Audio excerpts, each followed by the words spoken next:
Okay, we are back on the walking pad doing an episode because I gotta get my steps in and I gotta get my work in while Maddie is being taken care of right now. So we're, killing, I don't even like that saying because I don't want to kill a bird, but we're multitasking. Okay, so if you hear the walking pad in the background, you know what's up. And maybe hop on yours too right now, or maybe you're on a walk and we're walking together. It's all good. So anyway, hi, welcome back. I'm so excited you're here. I love these types of episodes because it really like gets to show you what's actually possible, because it's like tangible examples of clients that I've worked with, of other women that have been trying to conceive for maybe as long as you have or maybe longer. And it's just really nice for you to get to see like the actual tangibility of it. So I'm so excited to dive into today's episode. Before we do, I wanted to talk about this because we did this at the end of last year, 2024, and it worked so well. And I loved reading the reviews. So we're going to keep it going where I pick one person every single month to win an Amazon gift card that like we just send to you if you write a review. So the whole reasoning behind it is, number one, I really like to actually see the reviews and read them because I mean, some of you do message me, which I absolutely love hearing your experience of like how much you love the podcast, how it's changed your life, like all those things. But I love reading the reviews of just like how much you love the show and how much it's changed your life and all those things. And from like a business side of things, it really helps other people get the podcast like in their ears, because when the more reviews you have on a show, the more it's going to push this podcast out to other people who are looking for this type of content. And like, we want to get this shit out there because it's the best hormone podcast out there and it needs to be in the ears of millions of people. So, which we're actually, maybe the time you listen to this, we are, I don't even know, but we're almost at our millionth download, which is insane. But anyway, so if you leave a review, what month is this? We're gonna listen to this. Probably February. Yeah. So we'll do a giveaway for February. So I'll announce at the beginning of March, but anyone who leaves a review in February will be entered to win an Amazon gift card. All you have to do is just do like on Apple podcast, just like a 5-star review. It could be like a sentence, doesn't matter how long it is, like just your experience of what you like about the show, anything, and then you'll be entered to win, and I'll announce it in March on the show who won, and then you'll get your gift card. So thank you so much in advance. I really, really, really, really appreciate it. Okay, so let's get into today's show. Let me slow down my roll here so I can actually talk and not be out of breath. Okay, so we're talking about one of my trying to conceive accelerator clients who was trying to conceive for 13 months and then got pregnant 4 months after working together. So she was actually first in 4 weeks to boosted fertility, which is my 4-week program where you get the mind. First of all, every client who works with me gets the mind your hormones method. Like that's the foundation of everything. I don't work with clients unless they have that, whether it's in a 1-1 capacity in my like 4 weeks boosted fertility program, whatever it is, like you need to have that. So they get in the 4 weeks of boosted fertility, you get the mind your hormones method, but you also get one-on-one time with me. So like I do a food journal audit, I do a basal body temperature audit, and then we're together for 4 weeks in an intimate group with like 10 other women. So you could connect with the other women, but also get daily support from me for 4 weeks so that you could like make changes more quickly and just have my daily support. I only run it 4 times a year. So depending when you listen to this will depend if it's open or not right now. We're starting around the very beginning of February. So you can always message me about it and I'll let you know what's going on. But anyway, she started in the beginning of September of 2024. That was the first time we worked together. And then she upgraded after that into the Trying to Conceive Accelerator. And she just got pregnant like at the time of this recording, like a week ago. She probably messaged me about it. And she was trying to conceive for 13 months prior to working together. And then 4 months after working together, she got pregnant. How is this possible? Because my fucking method works. Okay, good. Bye. Talk to you later. No, I'm just kidding. Okay. So let me give you a background too of like what she was experiencing. So she had irregular periods starting in like January of 2024 is when she started noticing that she wasn't ovulating. Her period was coming about every 60 to 90 days. She finally was diagnosed with PCOS in November of this year, like while we were already working together. They've diagnosed her with PCOS, which is like, it takes so long to get an actual diagnosis. But I always like tell my clients, I'm like, I know that doesn't matter because it feels nice to like know, I guess, like have like a label on it, but it also doesn't matter. Like when we're working together, whether she had PCOS or not, like the things that she's learning in the mind your hormones method, the way I'm like supporting her, what I'm seeing, like what I'm supporting, we're supporting the systems in your body that affect your hormones, period, whether you have PCOS or not. So it's not like there's like a whole overhaul of change of things just because now we have the PCOS label on it. You know what I mean? Like the mind your hormone stuff that's going to support you whether you have PCOS or not. So it's like, I always say, like, getting a diagnosis is like cool. Yeah. Just like have, but it's not the human body is a human body. Your hormones are hormones. The way that we need to support yourself at a foundational level is going to support you whether you have PCOS, endometriosis, hypothyroidism, whatever, right? In my method anyway. So anyway, so she got that diagnosis. She also had gut issues for years before like her periods were irregular, which was my experience too, and maybe yours as well if you have an irregular period.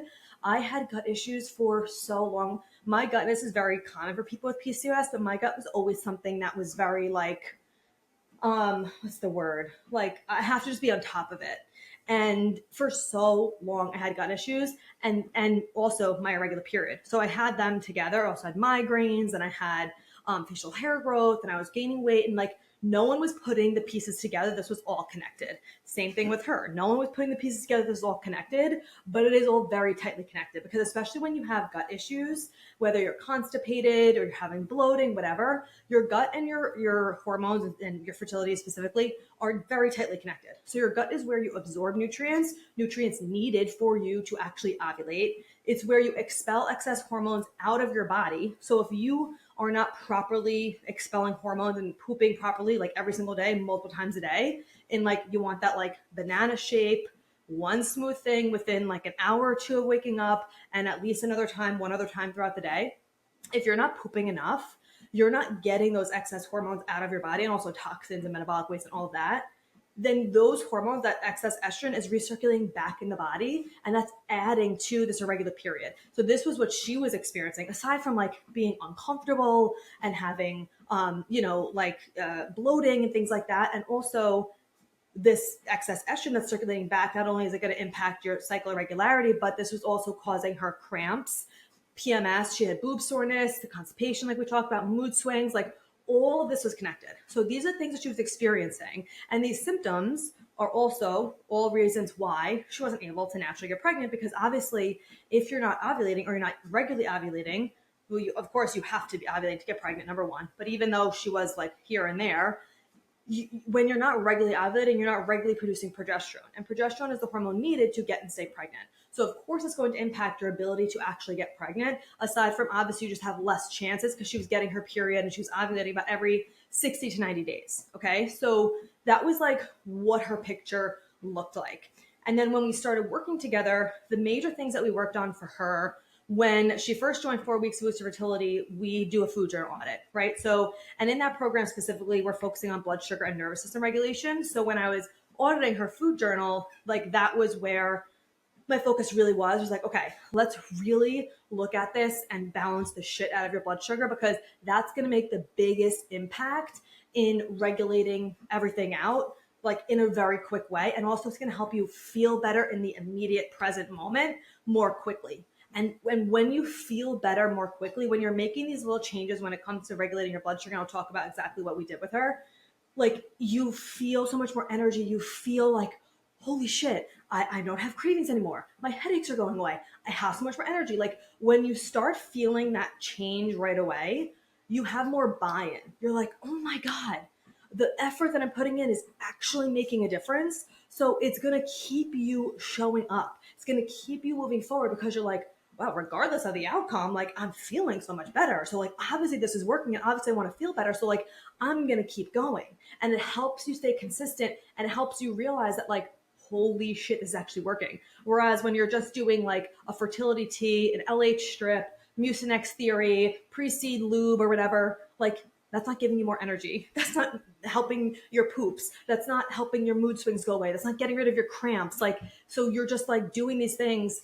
It's obviously not working. It's not getting down to the root of the problem, but it's also like, that's why you're trying so many random different things, because nothing is actually working. Nothing's actually helping you also feel better in the current moment to help you stay consistent.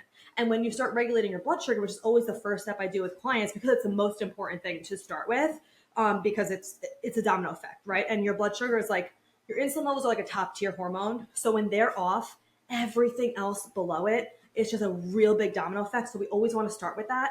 And like I said, also because it gives you the most immediate results in your present day-to-day life. So you get a good buy-in and you get real consistent. So when I was looking at her food journal, I'm like, okay, like let's look at this from a blood sugar perspective. one of the things that we really needed to do was a lot of her meals, like she didn't have enough healthy fats, which is a really common imbalance in meals that I see with a lot of clients' food journals. Specifically, like some people have a snack, which is like an apple or a banana or some blueberries or whatever, like, oh, I'm being so healthy, da da da. Like that's why being healthy, quote unquote healthy, is not always hormone healthy. Yes, apples, obviously organic, are healthy. Yes, organic blueberries are extremely healthy. Yes, bananas are healthy. But when you have them as a snack on its own, it's spiking your blood sugar. And when your blood sugar is spiked up, it's negatively impacting all the hormones in your body. It's going to cause cravings, headaches, 3 p.m. crash, irregular cycles, fertility issues, all of that. So one of the things that we focused on was adding in healthy fats when she was having fruit alone. So it's like, okay, let's have some nuts with that. Let's have some coconut yogurt. Let's have like a smoothie with it or whatever. Like, let's make sure that we are adding in some healthy fats with your fruit that you're having, like that you're snacking on its own. So that was one major thing because she was doing that often, right? So that was like every day she was having some like fruit alone. But I'm like, okay, we need to add some healthy fats to this. That's a major step, right? The second thing that we really did with her food journal was she was having a lot of like turkey, eggs, cheese for breakfast and or for lunch. And one of the issues that she was experiencing was constipation. And like I said before, when you're constipated, you're not flushing out the excess estrogen and the hormones and the toxins and metabolic waste that you need to actually flush out just to like, get that waste out of your body, but also to, again, not recirculate the estrogen back in to cause these irregular cycles and issues with regularly ovulating, being able to get pregnant, all the things. So we added in a lot more plants for breakfast and lunch and started swapping out some of those meals. And instead of always like turkey, cheese, and what else was it? Turkey, maybe it was like turkey bacon cheese, whatever it was. I'm like, okay, let's have some beans with this. Let's add some greens in this. Like I gave her like specific things to like, okay, we need to at least just add some plants to this, and let's also swap things out. Let's take this cheese out. Let's put like avocado in. So made specific changes to a lot of those meals and added in a lot more plants so she could start regularly going to the bathroom and help flush out excess hormones because animal products do not have fiber. So when you are consuming animal products, you have to make sure that you have a ton of fiber with it because fiber is what's going to actually help like break down the food and help you poop it out.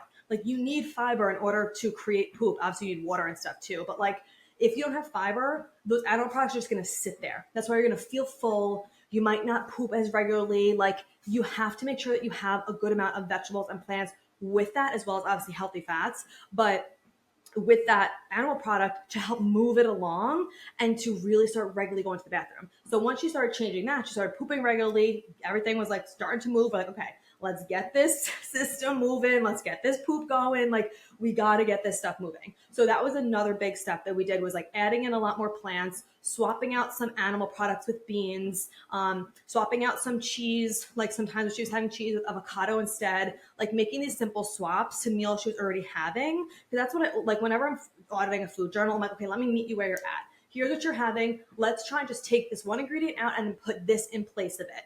Okay, and let's take this one ingredient out, put this in place of it, and let's add this here. Like it's so much more tangible when obviously you have like my eyes on it. 'Cause I've done, I mean, hundreds and hundreds of these at this point. So I can so clearly see what's the most important thing for you to focus on right away to see the biggest change. And that was massive for her. And then we also doubled her water intake. Some people like don't realize that they're actually not having enough water until they have to write down how much water they're having. I'm like, okay, you need to have double the amount of water you're having. And that also helps with her constipation too. Sometimes we don't realize like, oh shit, I'm only having like, I don't know, 50 ounces of water a day. And unless you weigh 100 pounds, 50 ounces of water is not enough. You want to have half your body weight in ounces of water a day, at least half your body weight in ounces of water a day. So with like proper electrolytes and stuff too, because you don't want to just have water alone. You have to have proper electrolytes with like potassium in it, sodium, like you have to have that good balance. I love LMNT and Minerals and Chill. Those are my two absolute favorites. We'll put the links in the show notes. I don't have a code for LMNT, but I do have a code for Minerals and Chill, so we'll put that in the show notes for you. I love both of those. So we really increase your water intake because again, your poop is largely water.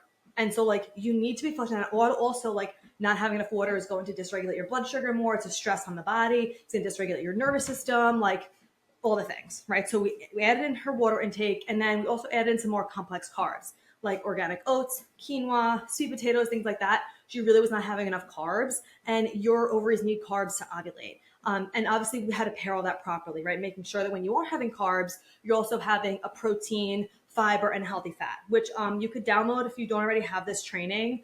It's a free training. I pulled it from the Mind Your Hormones method. It's a training that's in the blood sugar regulation module, and it's called How to Create Hormone and Blood Sugar Balanced Meals. I mean, it's so good. Obviously, it's part of the Mind Your Hormones method, so you know how good it is. But it teaches you exactly how to pair your meals together. It gives you a breakdown, like a little worksheet of like, here are your proteins, here are your fibers, here are your healthy fats. It comes like a smoothie tutorial of me like making a smoothie.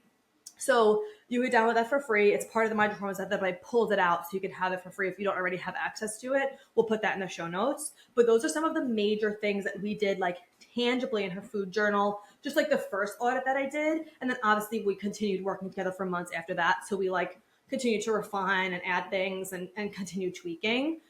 But those were the major issues that she was experiencing. And then something that we really worked on with her that helped in such a massive way was really strengthening her confidence and sticking to what made her feel best in social situations, specifically with her in-laws. So this was like around the holidays, right? So she started 4 weeks with fertility in September. That was obviously 4 weeks. And then she joined the accelerator. So we were together throughout the holidays. And we still are working together. Now we're working together one-on-one because if you get pregnant while we're together in the accelerator, you move to one-on-one with me because I still want to like maintain the energy of the Try to Conceive accelerator and not have like one woman in there pregnant while everyone else is still trying. You know what I mean? So we separate it. But anyway, a big issue for her was when she was with her in-laws, she was like, I just feel like I feel bad if I'm like, my mother-in-law is making these like tamales or something. And I'm like, I like, I actually want to have something else. Or I feel like, uncomfortable asking like, hey, can I just like put some lemons in the fridge or like bring some of my meals, whatever. So we had a lot on one of our one-on-one calls. This was like pretty much the entire conversation we had of just like, how can she really just like be more empowered in what she's doing and it not be weird and it not feel like she's like dissing her, the recipes that her mother-in-law is making, but also allowing it to be okay if they are judging her, because maybe they are. And some people are going to, like, some people are not going to get it, period. Like, some people are not going to get why you're not drinking ever, or especially in the holidays. Some people are not going to get why you're not having coffee anymore. Some people are not going to get why you're not having your family's like favorite meal. And the conversation we had was like, okay, listen, do you actually want to have those things? Because if you do, then we'll have a conversation about how we can best support you while you do have them. Like, because what I don't want is for you to feel like, oh, I can't, I'm going there for Thanksgiving and I can't have like, my favorite meal that she makes. And I love it so much. And it's like, okay, no, you can have that. And let's make sure we could support ourselves as best as we can around that. But she actually didn't want to. She's like, no, like when I have done that, I feel so bloated after. I feel so uncomfortable. She's like, I can't even be present after because I'm so annoyed with myself that I had it. I feel so uncomfortable. And I'm like, okay, if this is how you're feeling after you eat something and you're only eating it because you don't want to make other people uncomfortable, you don't want them to think or them to judge you, you don't want them to think that you're not eating something and it's a bad reflection on them, right? What you're actually like negatively impacting everybody around, because then after the fact, when you feel like shit, you're not showing up as your best self. You're not showing up. You're not able to connect with people. You're not able to have good conversations because you're sitting there and you're feeling shitty because you did what you didn't want to do. Your stomach hurts you. You're super bloated and you're like, fuck, now I feel like shit. So it's like, that is not serving anybody. So we really had a lot of conversations around, okay, if you don't actually want to have those things, then let's make the empowered choice of like, no, I'm actually not going to have that. Here's how I could approach the situation. So like around the holidays, we're like, okay, she talked to her mother. I'm like, hey, I'm going to bring like a couple things. Is it cool because I think she said her parents' house was like nearby her in-laws. She's like, so I'll just like leave some stuff there and then just like go get it and then bring it back. And I'm like, that's ridiculous. Like, why don't you just ask your mother-in-law, like, hey, is it okay? Like, just say like, hey, I'm going to get a couple things for me. Like, I'm working with a holistic nutritionist. And so like, I'm really focusing on my nutrition. I'm feeling a lot better, Like, I'm going to get a couple things. I'd love to be able to leave it in the fridge if that's okay with you. If not, like, I'll just leave it at my parents. And then of course her mother was like, yeah, it's fine. Like, just leave them here. So she had that conversation with her. And then with like, I think it was tamales was what she was talking about. She's like, it's so fun. We all make it together. I'm like, okay, cool. You could still make it with them. Like, if you don't want to eat it, like you could still make it with them. and then just don't eat it afterwards. So that's what she did. She made it. She was like, it actually helped me even more not want it, because she's like, I'm looking at everything that's in it and I'm like, fuck, I don't want to eat this. So she was like, but we made it all together. And then for dinner, she's like, she made this whole big meal. I forget what it was. I think it was like a quinoa dish with rice and beans, and it was like, it fit the scheme of what everyone was having, and she made enough for everybody, but that's like what she had. And she's like, and it was totally fine, like no one said anything, whatever. And even if they did, again, we really worked through her not letting other people's opinions or other people's discomfort choose what she decided to do. And that is a major reason why she is pregnant right now, and why it took 4 months of us working together to get pregnant after trying for 13 months. Yes, obviously, all the things that I ordered in her food journal. Yes, the Mind Your Hormones stuff that I mean, that's number one, because instead of doing all this random shit that she was doing that you're probably doing, right? The LH strips, the legs up the wall for sex, the Mucinex theory, the pre-seed teas, the fertility teas, the pre-seed lube, like all this bullshit. She had her step-by-step process of exactly how to address the root cause of her PCOS. She didn't even know she had, but at the time, the root cause of her not ovulating, of her irregular periods, of her PMS, of her cramps, of her hair loss, of all these things, of her not being able to get pregnant with diet, lifestyle, supplementation, by optimizing the systems in her body that affect all of her hormones. So like that was the crux of it all. And then obviously optimizing everything with us working one-on-one together.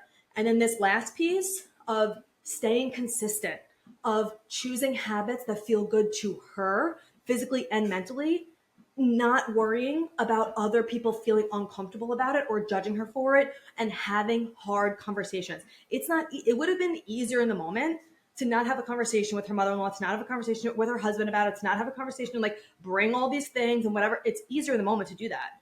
But is it actually easier long term? Because like she most likely wouldn't have been pregnant then, because she wouldn't have stayed this consistent. And consistency is what you need, especially when you're in a healing phase. Like she was in a major healing phase. We got her back regularly ovulating. Her cramps went away. Her PMS went away.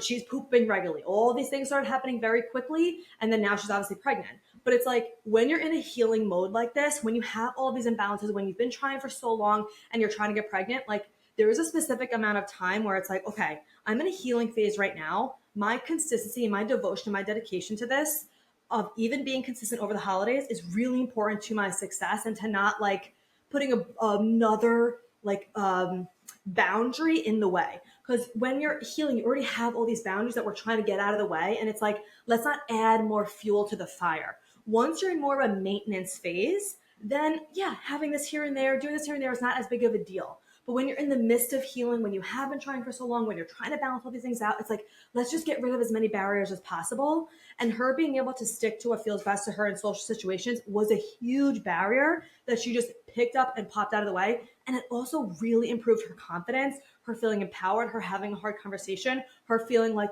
fuck yeah, like I feel so good after this meal. Now I'm able to be present. Now I'm able to connect. And I also feel really good. Like that is true success. And if you want this to be a lifestyle, because what I teach you to help you get pregnant is not just like, okay, now I'm pregnant, and then like, whoop, everything just goes out the window. It's like, no, these things continue to help you have a healthy pregnancy, to help you rebalance postpartum with more ease. And it's just a long-term lifestyle, because your hormones are always there. Like the human body is the human body. It's not changing. That's why this method I created 5 years ago. Is it more than that now? Over 5 years ago. Yeah, over 5 years ago, still rings true. Yes, I've like updated the videos and all that stuff, but like still rings true, because the human body isn't changing. So like when you want to create a lifestyle, you're, like I said to her, I'm like, you're going to be seeing your mother-in-law again. You can't avoid her. So like we have to deal with this now, because it isn't something that's going to be going away. So that is something that's extremely important that most people won't do. And it does impact your success in getting pregnant and feeling your best in just day-to-day life. So that is just a little case study I wanted to share with you. And obviously, if you're listening to this and you're like, okay, I've been trying to conceive for 13 months too, or however many months, maybe 15, 17, like 3 years, whatever it is, and you want to like get yourself started. Number one, since we're talking a lot about blood sugar regulation, you could download that free training, How to Create Hormone and Blood Sugar Balanced Meals. You could also, like, for like a really easy entry with like really low cost entry, is my program, Balance Your Blood Sugar. The results out of this program are absolutely insane. Someone actually just messaged me the other day and she was like, I'm literally amazed. She goes, I've been struggling with acne for 10 years. She now has none. She goes, I'm amazed how much energy I have. Like, I actually can't get over this. I'm like, I know. It's literally the amount of time people are wasting by not getting inside of one of these programs is painful. But anyway, so that's like a really easy entry. It's super low cost. Like it's really good way to get you started. So you could check out Balance Your Blood Sugar.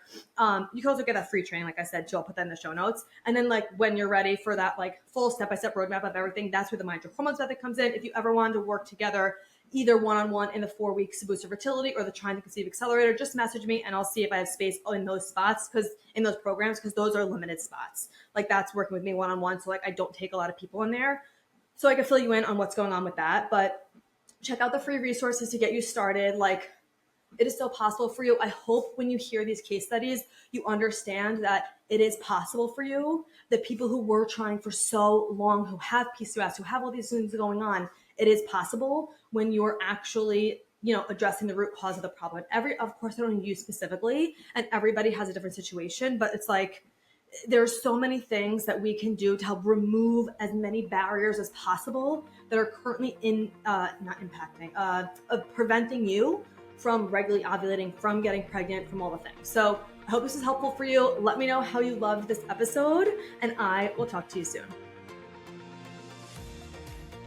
Thank you so much for being here. If you loved this episode and learned something valuable, please share it with a friend who you think would also love it, or post it on social media and tag me so I could personally say thank you for helping me spread this important message.